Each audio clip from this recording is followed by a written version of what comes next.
दुनिया इजराइल और ईरान के बीच में जो युद्ध चल रहा था उसमें यह जवाब तलाशने में लगा है कि आखिर युद्ध कौन जीता।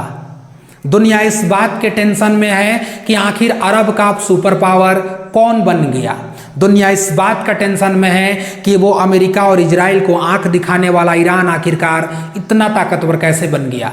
दुनिया की नज़र उस और भी है कि क्या अमेरिका और इजराइल का जो कूटनीति पे ईरान को दबाया जाएगा और फिर से ईरान को वही रास्ते पे धकेल दिया जाएगा जैसे सीरिया, इराक, इन जैसे देशों को हटा दिया गया, दबोच दिया गया और पूरी तरीक़ा से इसको डेमोलिश करके बर्बाद कर दिया गया। किसकी तरफ ध्यान है? सच कहें तो ईरान और इजराइल के बीच में जो युद्ध चल रहा था उसका सुपर पावर घोषित करना इतना आसान नहीं है, क्योंकि ईरान की ओर आप देखेंगे तो उस पर जश्न मन रहा है। एक तरफ इजराइल ये कह रहा है कि हमने ईरान को ऐसे फुटबैक पर धकेल दिया है, ऐसे खाई पर ढकेल दिया है कि वहां से उसको निकलने में वर्षों लग सकता है। लेकिन चर्चा इस बात पर होना चाहिए जो इजराइल की ओर से अभी संदेश निकल करके आ रहा है। आज हम ईरान और इजराइल के युद्ध के बारे में बात नहीं करने वाले हैं। आज हम ईरान और अमेरिका इजराइल के बीच में क्या क्या हुआ वो बात नहीं करने वाले, बल्कि आईडीएफ जो है इजराइल का वो अब सूचना दे रही है कि हमने ईरान को एक ऐसे जगह पर धकेल दिया है कि वो हमसे फिर से भिड़ने की कगार पर नहीं आएगा, भिड़ने के पक्ष में नहीं आएगा वो, क्योंकि अब हमारा ध्यान फिर से एक बार गाजा की ओर है। हमारा ध्यान फिर से उसी ओर है जहां से हमने शुरुआत किया था। और ये बहुत शॉकिंग बयान निकल करके आता है कि क्या फिर से एक बार गाजा को जो 2 साल से वहां पर जेनोसाइड हो रहा है, क्या 2 साल से वहां पर जो काम चल रहा है उसको फिर से इजराइल जारी रखेगा?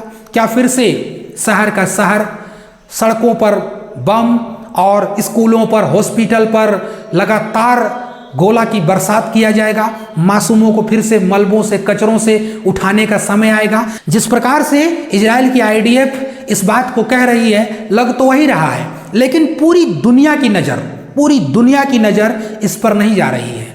पूरी दुनिया इस पर खामोश बैठे हुई है, पूरी दुनिया इस पर चुप है।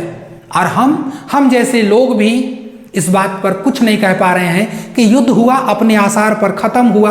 अब इजराइल की तरफ से ये जो बयान निकल के आ रहा है कि अब मेरा ध्यान जो होगा फिर से गाजा की ओर होगा। सच कहें तो गाजा को बचा वही इंसान सकता है या वही देश सकता है जिसके अंदर में इंसानियत होगा और जिसके अंदर में इंसान के लिए मर मिटने का जज्बा होगा।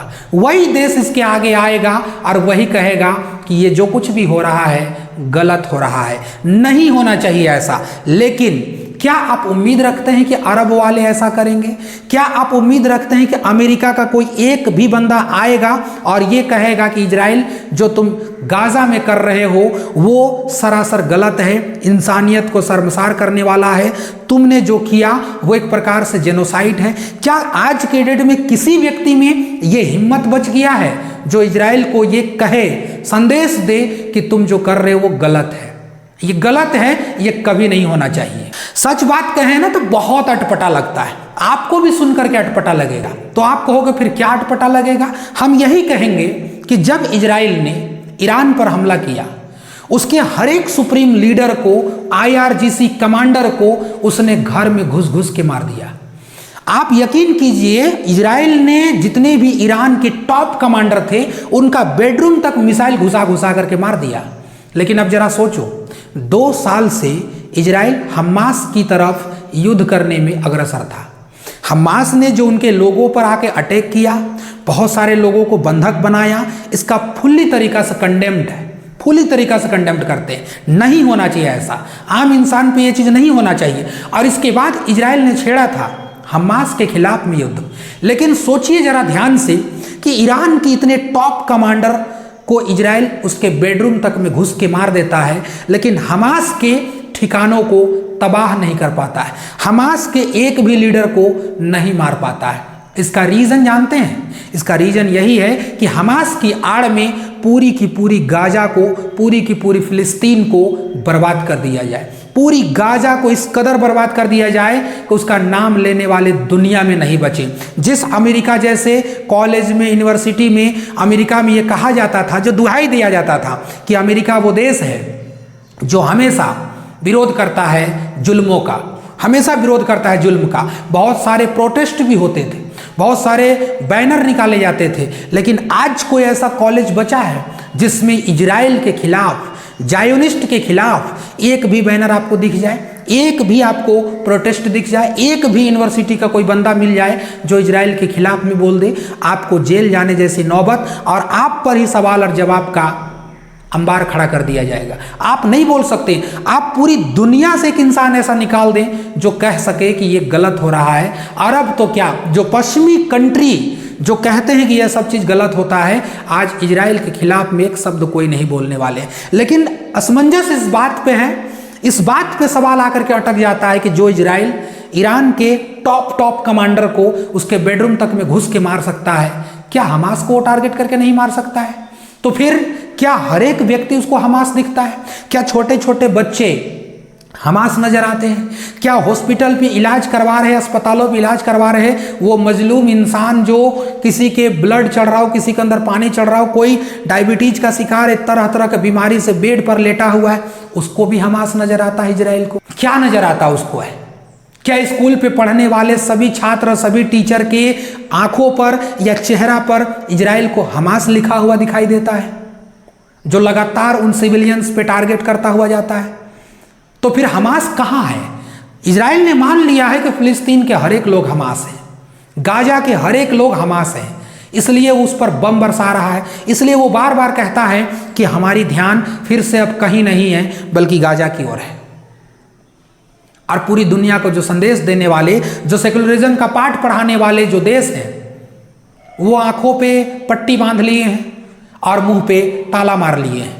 उनकी आवाजें न जाने कैसी ऐसी कब्र में दफन हो गई है जो हल्का सा भी नहीं कह पाती है कि ये सरासर गलत है। जिस प्रकार से ईरान के कमांडरों को मारा जाता है, हमास के लोगों को एक पत्ता तक नहीं डुलाया जाता है इजराइल के द्वारा, और उन सारे लोगों को टारगेट किया जाता है जो मजलूम हैं, जो समाज में एक गरीबी जिंदगी जी रहे हैं, जो एक दूसरे के सहारे हैं।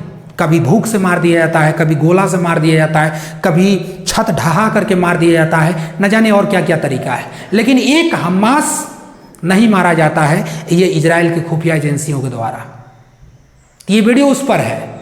ये सोचने वाली बात है, और ये सिर्फ वही इंसान सोच सकता है जिसके अंदर कुछ इंसानियत बची हुई हो, जिसके अंदर कुछ ना कुछ रहम बचा हुआ हो और इंसानियत के लिए वो हक बोलना चाहता हो। सिर्फ वही इंसान बोल सकता है। बाकी कोई इंसान ऐसा दुनिया पे अब नहीं बचा है जो इजराइल के खिलाफ गाजा पर हो रहे जेनोसाइड के बारे में आवाज भी उठा सकता है। हमास की संख्या कितनी होगी बताइए? हमास की संख्या कितनी होगी? यहाँ से ईरान और इजराइल की दूरी है, हजारों किलोमीटर की दूरी है। इस इतनी दूरी से प्लान सेटअप करके, यहाँ से रॉकेट उड़ा करके, यहाँ से फाइटर जेट उड़ा करके ईरान की धरती पर जा करके वहाँ गोला बरसाया जाता है, लेकिन हमास के ठिकानों पर नहीं। हमास के ठिकानों को इजराइल छू भी नहीं पाता है कि इसका ये इंटेलिजेंस है। क्योंकि इजराइल ऐसा इसलिए नहीं करता है क्योंकि उसको पूरा गाजा चाहिए, और ये पूरी तरीका से साल 2 साल तक इसको मारते रहेगा, क्योंकि हर एक लोगों में उनको हमास नजर आता है, हर एक लोगों में उनको हमास के कमांडर दिखाई देते हैं। आपकी राय इस वीडियो पर क्या है? हमारे कमेंट बॉक्स में आप अपना राय साझा करके जरूर जाइएगा। और हमें सपोर्ट करने के लिए शुक्रिया। अगर आप इस चैनल पर नए आए हैं तो चैनल को सब्सक्राइब जरूर कर दीजिएगा। जय हिंद।